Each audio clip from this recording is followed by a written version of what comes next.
आज আমরা বানাতে চলেছি কুতরি চিংড়ি। কুতরি চিংড়ি বানানোর জন্য একটা মিক্সি বাটিতে নিলাম কাঁচা লঙ্কা, রসুন, পেঁয়াজ কুচি, টমেটো কুচি, সমস্ত মশলাগুলোকে একসঙ্গে মিক্সি বাটিতে পেস্ট করে নিলাম। সম্পূর্ণ মশলাগুলো আমার সুন্দর বাটা হয়ে গেছে, দেখুন খুব সুন্দর পেস্ট হয়েছে।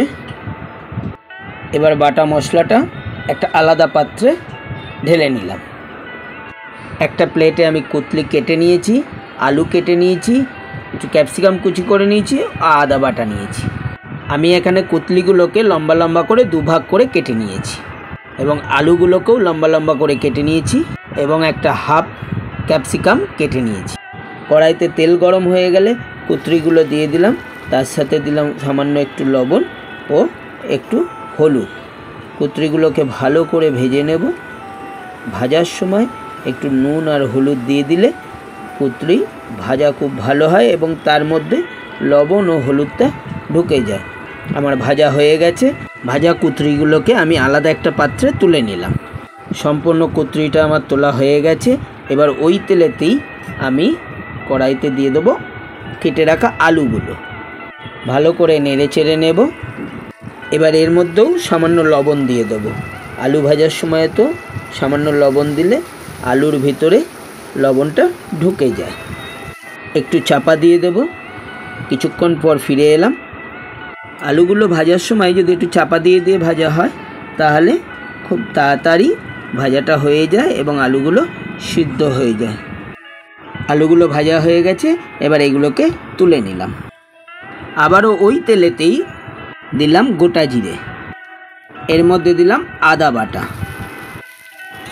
ভালো করে নেড়ে চেড়ে নিয়ে দিয়ে দিলাম কেটে রাখা ক্যাপসিকাম কুচিগুলো। এরপর এর মধ্যে বেটে রাখা মশলাগুলো দিয়ে দিলাম। সমস্ত মশলাটাকে খুব ভালো করে কষাতে হবে, ভালো করে নাড়তে হবে যেন তলায় না লেগে যায়।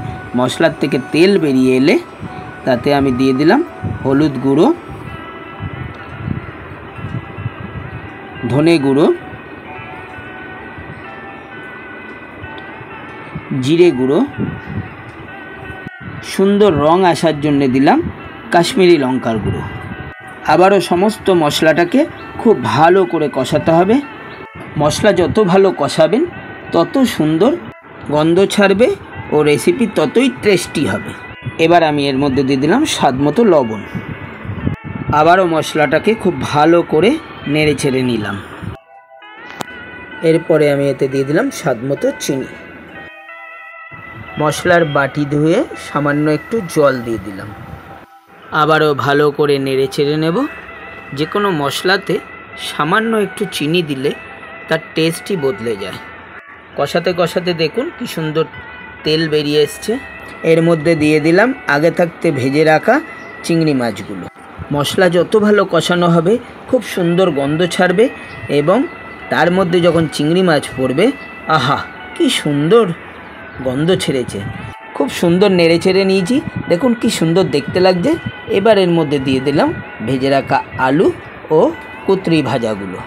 কুতরি একটা খুব উপকারী সবজি যা হজমে সাহায্য করে, আমাদের শরীরে সুগারের মাত্রা নিয়ন্ত্রণ করা সাহায্য করে, হাঁপানি ও ব্রঙ্কাইটিসের জন্য খুব উপকারী।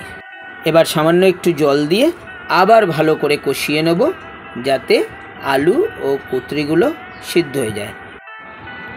এবার একটু চাপা দিয়ে দিলাম। 2 মিনিট পরে ফিরে এলাম।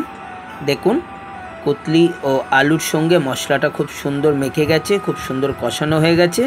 একটু নেড়ে চেড়ে নিয়ে এবার এতে দিয়ে দিলাম পরিমাণ মতো জল। যেহেতু এই রেসিপিটা আমার একটু গায়ে মাখো মাখো হবে তাই আমি এতে 1 বাটি মতো জল ব্যবহার করেছি। আপনারা যেরকম পরিমাণ সবজি ব্যবহার করবেন সেরকম জল দেবেন। আবার একটু চাপা দিয়ে দিলাম। 5 মিনিট পর ফিরে এলাম। দেখুন খুব সুন্দর ফুটছে। আবারও ভালো করে নেড়ে চেড়ে নিলাম। এর মধ্যে দিয়ে দিলাম শাহি গরম মশলা। ভালো করে নেড়ে চেড়ে গরম মশলাটা সম্পূর্ণ তরকারিটাতে মিশিয়ে দিলাম। দেখুন কি সুন্দর গায়ে মাখো মাখো হয়ে গেছে। হয়ে গেল আমাদের চিংড়ি কুতরির অপূর্ব রেসিপি। আমাদের রান্নাগুলি যদি আপনাদের ভালো লাগে তাহলে অবশ্যই লাইক, কমেন্ট, শেয়ার করতে ভুলবেন না, কারণ আপনাদের লাইক দেখলে আমাদের মনে উৎসাহ জাগে।